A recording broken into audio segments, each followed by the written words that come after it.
ದ್ವಿತೀಯ ಪಿಯುಸಿ ವಿದ್ಯಾರ್ಥಿನಿಯರು ನೇಣು ಬಿಗಿದು ಆತ್ಮಹತ್ಯೆ ಮಾಡಿಕೊಂಡಿರುವಂತಹ ಘಟನೆ ಬಂಟ್ವಾಳ ನಗರ ಪೊಲೀಸ್ ಠಾಣಾ ವ್ಯಾಪ್ತಿಯ ಬಾಳ್ತೀರದಲ್ಲಿ ನಡೆದಿದೆ.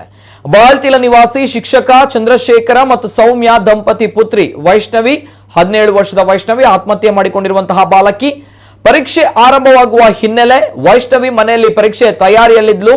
ಹೀಗಾಗಿ ಆಕೆ ಓದುತ್ತಿದ್ದಳ ಎಂದು ತಾಯಿ ಸೌಮ್ಯ ಅವರು ನೆರೆ ಮನೆಯವರಲ್ಲಿ ವಿಚಾರಿಸಲು ಫೋನ್ ಮಾಡಿದಾಗ ಮನೆ ಬಾಗಿಲು ಹಾಕಲಾಗಿತ್ತು.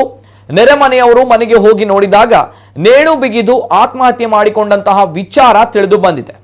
ಕಳೆದ ಕೆಲವು ದಿನಗಳಿಂದ ಇವಳು ಖಿನ್ನತೆಗೆ ಒಳಗಾಗಿದ್ಲು. ಈ ಹಿನ್ನೆಲೆ ವೈದ್ಯರ ಸಲಹೆ ಮೇರೆಗೆ ಚಿಕಿತ್ಸೆ ನೀಡಲಾಗ್ತಾ ಇತ್ತು ಎಂದು ಹೇಳಲಾಗಿದೆ.